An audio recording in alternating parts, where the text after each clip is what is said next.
A public figure threatening a lawsuit often signals a legal strategy. But when the plaintiff is a former president, the defendant is a satirist, and the alleged defamation involves a joke about Jeffrey Epstein, the story shifts dramatically. It becomes a study in political power, legal overreach, and a significant miscalculation. This isn't just about a comedian's punchline. It's an analysis of a legal threat that could unravel the very narrative it aims to protect. The sequence unfolds like this. First, the joke.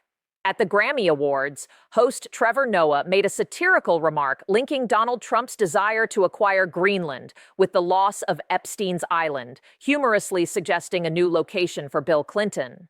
The context was comedic, the delivery was playful, and the audience's laughter indicated a shared understanding of the satire. Next, the threat. In response, Donald Trump took to social media, alleging defamation and claiming he had never been to Epstein Island nor anywhere close, while threatening a costly lawsuit. Then, the catalyst.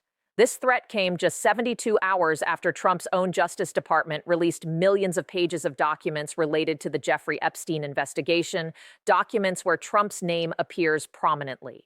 Here lies a critical strategic error. The lawsuit threat is not a path to legal victory. It opens the door to catastrophic discovery. Legally, this threat is on shaky ground. To win a defamation case, a public figure like Trump must overcome the significant hurdle of actual malice, proving that the speaker knew the statement was false or acted with reckless disregard for the truth. This standard, established in New York Times versus Sullivan, is designed to protect robust criticism of public officials. However, the speech in question is satire, not a factual assertion. The Supreme Court, in Hustler magazine versus Falwell, established a strong shield for parody. The court ruled that satire about public figures cannot be punished as defamation if no reasonable person would interpret it as stating actual facts. Trevor Noah, delivering a joke at an awards show, is a clear beneficiary of this protection. A court would likely dismiss such a suit early on, recognizing it as a political maneuver cloaked in legal terms.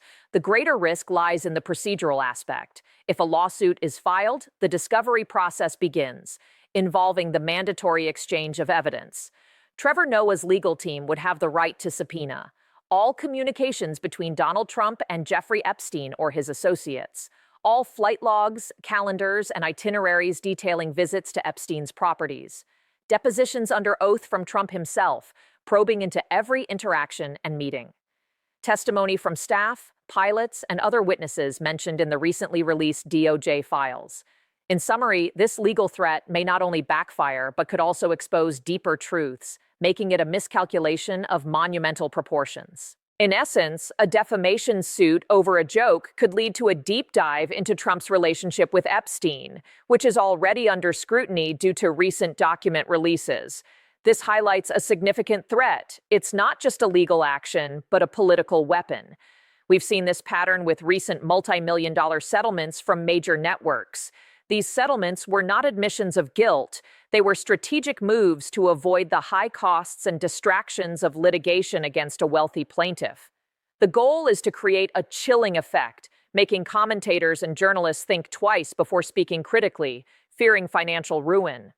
The threat against Trevor Noah marks an escalation of this strategy, targeting satire to expand the zone of silence. However, this strategy may backfire. As Noah concludes his time as host, he stands in a position of strength. He is a satirist, not a corporate entity, and his speech is highly protected under the Constitution. By making a joke, he has shown a reduced fear of consequences. Fighting this suit could transform into a principled defense of free speech. The irony is striking. A threat meant to silence discussions about the Epstein connection may inadvertently force that very connection into a legal discovery process, creating a public record that could be far more damaging than any joke made at an awards show. This could be a strategic own goal of the highest order. The broader implication serves as a warning for democratic discourse. When litigation is used to punish satire and intimidate critics, it suffocates the breathing space for free debate, which the Supreme Court deems essential. This situation is not about the validity of a joke. It's about the power of a process to punish speech, regardless of the law. We are witnessing a critical test. Will this threat remain a tool of intimidation, or will it lead to a legal process that reveals more than it hides? The coming days will show whether this is a master stroke of narrative control or a historic blunder that brings to light the very shadows it aimed to conceal. World Countries Quiz. Question 1. Which country has the most time zones? First of all, press the like and follow my account. Answer: France. Question 2. Which country is nicknamed the Land of the Rising Sun? Answer: Japan. Question 3. What is the world's largest country by land area?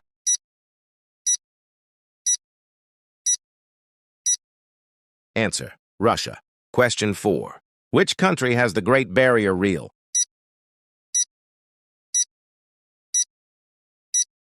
Answer: Australia.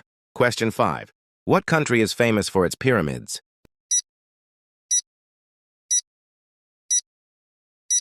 You are a legend if you correct this question. Question 6. Which country is home to the tallest mountain in the world?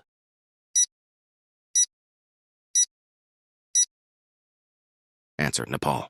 Follow for more. Question 1. Which organ can regrow itself after damage?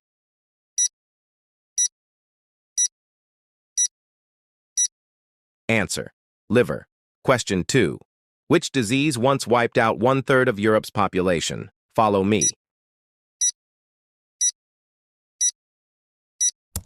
Answer: bubonic plague. Question 3. Which part of the body has no blood supply and heals very slowly?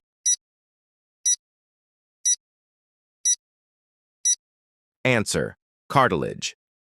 Question 4. What is the largest cell in the human body?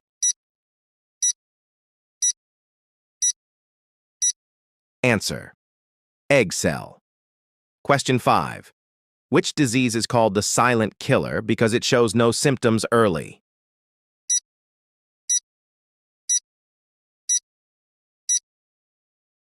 Drop the answer in comment section. Question 6. Which organ works even when you are brain dead? Answer: heart.